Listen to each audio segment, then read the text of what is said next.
Satyabama Institute of Science and Technology, Chennai and Sriperumbudur. பாஜக மாநில தலைவர் அண்ணாமலை செய்தியாளர்களை சந்தித்து வருகிறார். அதனை பார்ப்போம். அமித் ஷா அவர்கள் மத்திய பிரதேஷ்ல உத்தரப்பிரதேஷ்ல குறிப்பாக மருத்துவம் டெக்னிக்கல் எஜுகேஷன் அதெல்லாம் ஹிந்தி புஸ்தகத்தை வெளியிட்டாங்க. அதாவது ஏன்னா நீங்க கல்வியை ஹிந்தியில் அந்த ஊர்ல சொல்லிக் கொடுக்கறது முக்கியம் இல்லைங்கன்னா டெக்னிக்கல் புக்ஸ் ஹிந்தியில மொழிபெயர்க்கணும். அதை மொழிபெயர்த்து விட்டு அமித்ஷாஜி சொன்னாங்க இது தமிழ்நாட்டில் தமிழ்ல இருக்கணும், அங்க இருக்கக்கூடிய மருத்துவமும் டெக்னிக்கல் எஜுகேஷனும் தமிழ்ல இருக்கணும்னு சொன்னாங்க. அதனால அண்ணன் துரைமுருகன் அவர்களுக்கு இந்த செய்தி தெரிஞ்சிருக்க வாய்ப்பில்லை.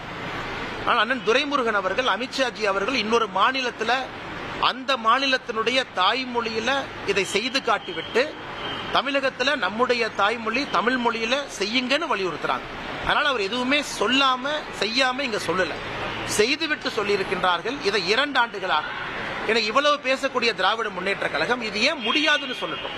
இன்னைக்கு துரைமுருகன் அவர்கள் இன்னொரு வார்த்தை சொன்னாங்க, அவங்கள பெரிய மனுஷங்கப்பா, அவருடைய ஸ்டைல என்ன வேணாலும் பேசுவாங்க போவாங்க, நமக்கு எதுக்குப்பா வம்பு அப்படிங்கிறார். அதனால துரைமுருகன் அவர்கள் நாங்கள் சொல்லி இருக்கக்கூடியது தமிழ் மொழி தாய்மொழியை வளர்ப்பதற்கான ஒரு வேண்டுகோளை வைத்திருக்கும் பொழுது அதற்கான பதில் அண்ணன் சொல்லணுமோ தவிர இது போன்ற அண்ணன் பேசுவது சரியான ஒரு விவாதம் அல்ல என்பது எங்களுடைய கருத்து. அது வழக்கம் போல திமுக காரங்க ஒட்டுறது.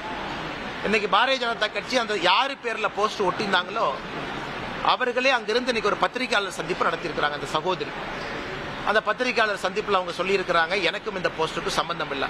எங்க போஸ்டரை பொறுத்த வரைக்கும் ஒரு புரோட்டோகால் இருக்கும், தேசிய தலைவருடைய புகைப்படம் இருக்கும், மாநில தலைவருடைய புகைப்படம் இருக்கும், பாரத பிரதமர் நரேந்திர மோடி ஐயாவுடைய புகைப்படம் இருக்கும். அதன் பிறகுதான் வேறு எந்த தலைவருடைய புகைப்படமாக இருக்கும். அது அமித்ஷா அவர்களாக இருந்தாலும் இந்த புரோட்டோகாலை ஒரு பாரதிய ஜனதா கட்சியினுடைய போஸ்டர் ஃபாலோ பண்ணும்.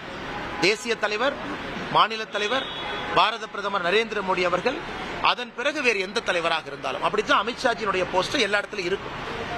ஆனா இவங்க வெறும் அமித்ஷாஜி அவர்களை நாங்கள் கேவலப்படுத்துறோம் அப்படின்னு திமுக காரங்க அள்ளி சில்லி பயல்கள்லாம் யாரோ ஒருத்தருடைய முகத்தை போட்டு ஒட்டி ஒரு பாரதிய ஜனதா கட்சியினுடைய தலைவருடைய பெயரோ தலைவியினுடைய பெயரோ இல்ல தொண்டனுடைய பெயரோ போட்டு ஒட்டுறாங்கன்னா அதிலே நாம் புரிந்து கொள்ள வேண்டும், இது ஒன்று பாரதிய ஜனதா கட்சியினுடைய போஸ்டர் அல்ல. இரண்டாவது, இன்னைக்கு நாங்கள் சொல்லக்கூடிய எந்த வாதத்தையும் நேரடியாக இன்னைக்கு ஒரு திமுக காரங்கோட எதிர்கொண்டு பேச முடியும். ஒரு விஷயத்தை நாங்க சொல்றோம்னா பதில் அந்த விஷயத்தை நீங்க சொல்றது தப்பு, சொல்றது கரெக்ட், இல்ல அவங்க பொய் சொல்றாங்க, எதுவுமே பேச முடியாம ஒரு தேசிய தலைவரை போஸ்ட் ஒட்டித்தான் அவர்கள் நாங்கள் கேவலப்படுத்துவோம் என்று நினைத்தால் திமுக தன்னை கேவலப்படுத்திக் கொண்டிருக்கிறது. அதனால காவல்துறையிட்ட சொல்லியிருக்கிறோம், இவ்வளவு பிரிண்டிங் பிரஸ் இருக்கு, யார் போஸ்ட் அடிச்சாங்க கண்டுபிடிங்க, அது உங்க வேலை தானே. இன்னைக்கு யாராச்சும் நல்ல விஷயத்தை செய்ய போனாவே தடுக்கிறீங்க, அக்கா தமிழிசை அவங்க போனா தடுக்கிறீங்க, அண்ணன் ஏபி முருகானந்தம் அவங்க போனா தடுக்கிறீங்க, எங்க அண்ணன் ரமேஷ் இருக்கிறாங்க தடுக்கிறீங்க, இந்த வெள்ளம் செய்றீங்களே, யார் அடிச்சாங்கன்னு கண்டுபிடிங்க தெரியட்டும்.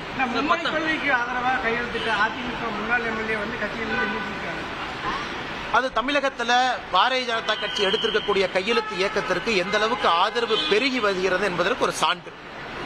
ஒரு கட்சி அந்த கட்சியை சார்ந்தவர்கள் மீது நடவடிக்கை எடுக்கிறாங்க, அதை பத்தி நான் கருத்து கூற விரும்பலைங்க. இன்னைக்கு எந்த அளவுக்கு மக்கள் கையெழுத்து போடுறாங்க, எந்த அளவுக்கு மக்கள் அதை ஓனர்ஷிப் எடுத்துக்கிறாங்க, அது நம்முடைய வெப்சைட்டாக இருக்கட்டும் அல்லது வீதி வீதியாக நம்முடைய தொண்டர்கள் செல்லும் பொழுது அந்த கையெழுத்து இயக்கத்தில் போடுகின்ற கையெழுத்தாக இருக்கட்டும், எல்லா சாமானிய மனிதர்களும் தமிழ்நாட்டினுடைய தலையெழுத்தை மாற்றக்கூடிய அந்த ஒற்றை கையெழுத்தை ஒரு சாமானிய மனிதனும் போடுறாங்க. அதனால் நாங்க மே கடைசியில தான் எய்ம் வச்சிருந்தோம். அதற்கு முன்பாகவே 1 கோடி கையெழுத்தை வாங்கி விடுவோம் என்கின்ற நம்பிக்கை முழுமையா இருக்கு.